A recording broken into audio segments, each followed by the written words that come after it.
trimestre nós aprendemos muitas lições desse livro, que muitas vezes a gente passava por cima, a gente lia, mas a gente nunca se concentrava exatamente nas coisas boas que a gente poderia ter aproveitado desse livro.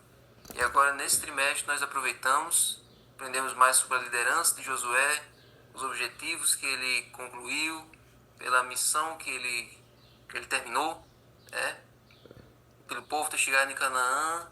E agora nós vamos ver aqui os comentários de Ellen White a respeito dessa história muito boa, que nos ensinou muitas coisas.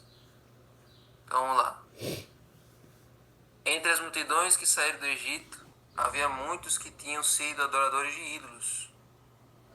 E tal é o poder do hábito que a prática continuou secretamente até certo ponto, mesmo depois do estabelecimento em Canaã.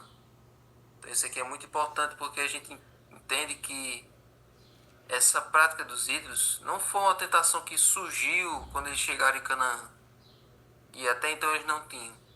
Desde o Egito, a proximidade com os ídolos do Egito, a proximidade ali com aqueles deuses de lá, faziam com que lá na escravidão, muitos deles secretamente aderissem à adoração a ídolos do próprio Egito. Então eles poderiam ter ali suas estátuas em casa, suas imagens de escultura em casa. Então, lá do Egito, eles já poderiam estar trazendo, durante o êxodo, secretamente, essa tentação de adorar os deuses pagãos. Então, isso aí foi se perpetrando, até quando chegou em Canaã, eles já tinham essa prática de muito tempo. Josué tinha consciência desse mal entre os israelitas e percebeu claramente os perigos que resultariam disso. Provavelmente por causa dessa prática secreta que eles tinham, e frequentemente eles duvidavam de Deus. Frequentemente eles duvidavam dos líderes. Quando você tem outra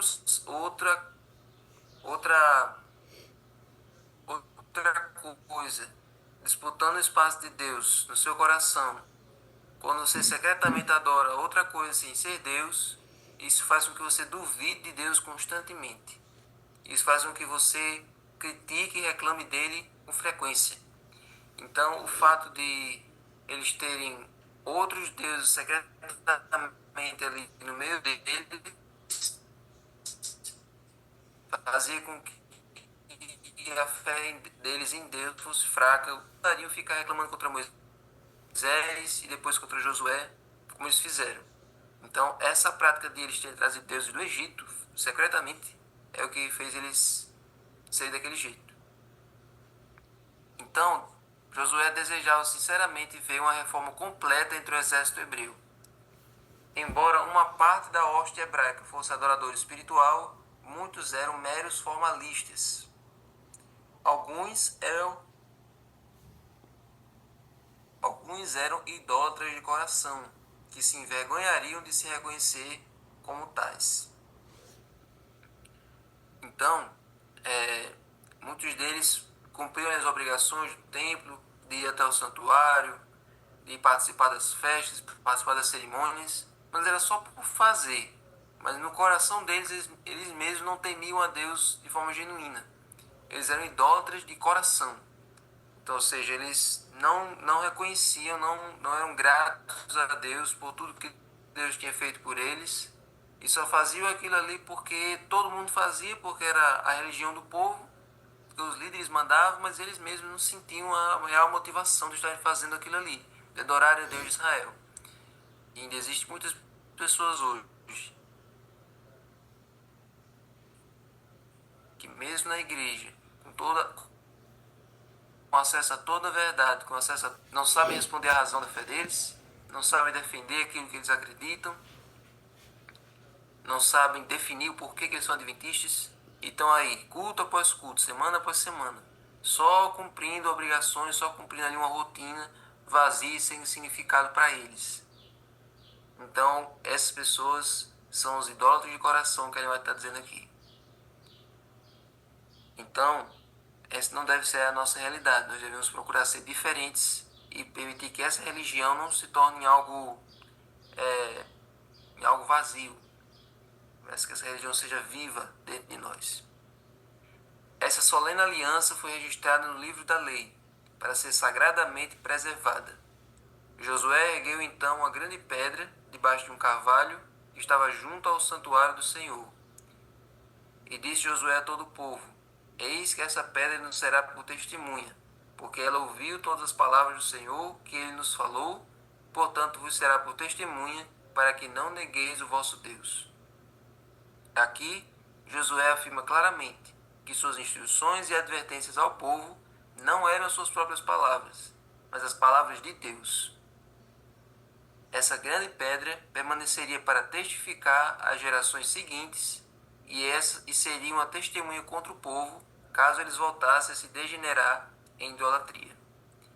Então, assim como Moisés fez lá no seu último discurso, aqui Josué também faz aí perto do seu último discurso. Lá Moisés disse assim: Eis que tomo os céus e a terra por testemunha contra vós, para que vocês escolham entre o bem e o mal, entre a vida e a morte, que eu estou colocando diante de vocês. Então ali Moisés usou uma testemunha da natureza, o céu e a terra, e aqui novamente Josué também usa uma testemunha da natureza, usando essa pedra. Ela vai ser de testemunha da decisão de vocês. Então, gente, nós vimos aí, desde do Êxodo até agora, que as palavras por si só não seguram uma pessoa. Só declarar que vai servir a Deus, só afirmar, só cantar, ou só a verbalização do seu compromisso com Deus não vai fazer você realmente ter um compromisso com Deus. O povo disse várias vezes a Moisés: tudo que o Senhor fizer, tudo que o Senhor falar, nós faremos. E o povo disse a Josué: pode ficar relaxado, que nós vamos ser obedientes a Deus, nós vamos ser fiéis, sem sombra de dúvida. Eles disseram isso várias vezes. E só declarações, só afirmações, só promessas não adiantam.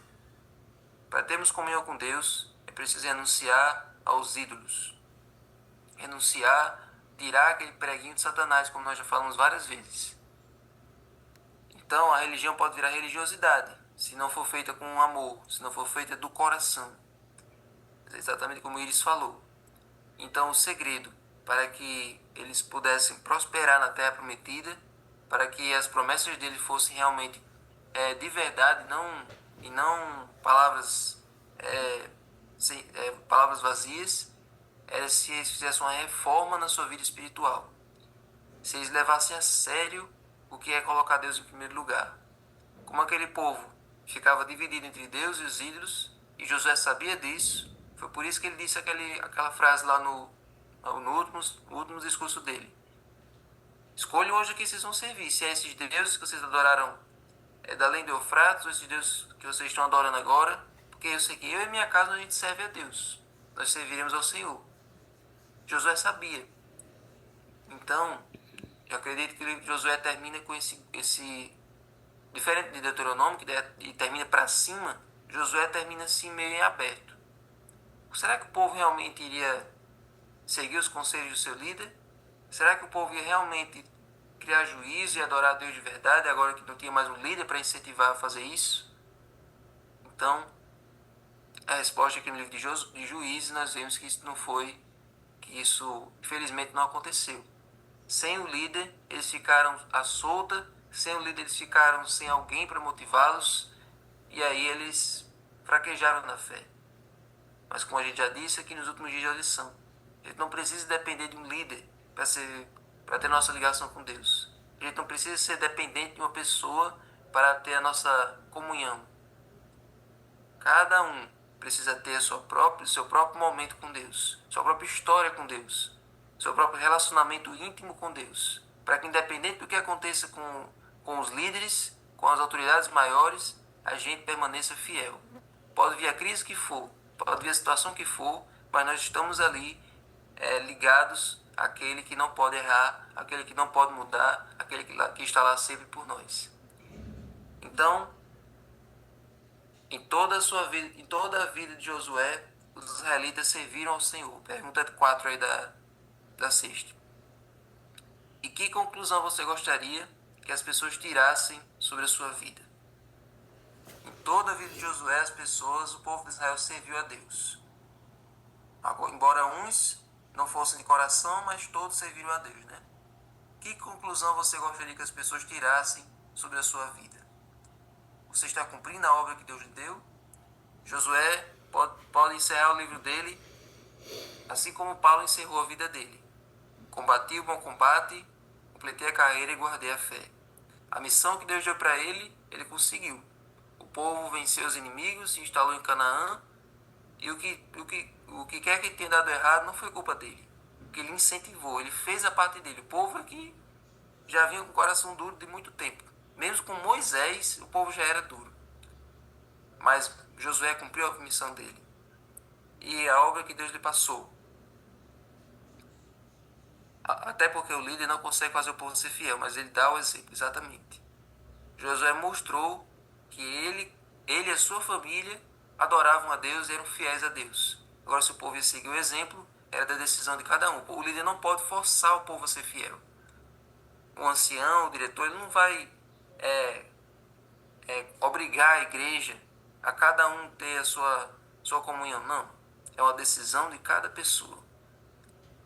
Então, gente, que nós possamos aprender com esse livro, nós possamos ter aprendido com esse livro grandes lições e que nós, como igreja, possamos buscar cada um o seu azeite diário do Espírito Santo. Assim como Jesus fazia. Jesus só ia para o seu ministério do dia depois de ter buscado a Deus antes de tudo.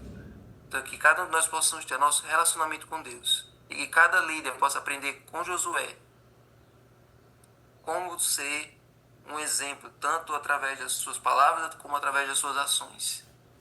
E que ao final da nossa vida, quando completarmos a nossa carreira, porque um líder é líder até morrer, ninguém deixa de ser líder com o tempo. Um líder bom, ele vai até a sua morte sendo um líder e sendo um exemplo para os outros. Que as pessoas possam tirar uma boa conclusão da nossa vida e dizer que ali morreu, ali descansou um servo de Deus, tendo concluído a obra que Deus lhe deu. Amém? Senhor Deus, aqui chegamos ao final de mais uma lição, de mais um trimestre, onde nós aprendemos sobre Josué, aprendemos sobre Caleb, aprendemos sobre esses homens que venceram os inimigos, que superaram várias barreiras, derrotaram gigantes para levar o teu povo até o seu descanso, até a terra prometida. Nos ajuda, Senhor, a aprender com o exemplo desses homens, aprender as lições de liderança com a vida deles, e que nós, como povo, possamos evitar de cair nos mesmos erros que aquele povo caiu. Que possamos ser fiéis, possamos ser firmes e cada família tomar a decisão de se colocar diante do altar do Senhor todos os dias. Que os cultos familiares ajudem a cada família a tomar essa mesma decisão que Josué disse: eu e minha casa serviremos ao Senhor. Abençoa suas famílias que estão aqui. Abençoa cada casa que está aqui. Que cada casa, Senhor, possa renunciar aos ídolos, renunciar àquilo que afasta os filhos, o cônjuge da presença de Deus. Que possamos nos dedicar a Ti inteiramente. Que a nossa religião não vire religiosidade. Que não vire uma coisa sem sentido. Mas que possa ser uma coisa viva e eficaz na nossa vida. Fica conosco. Agora abençoe o estudo do livro, em nome de Jesus. E dá-nos um feliz sábado, em nome de Jesus. Amém.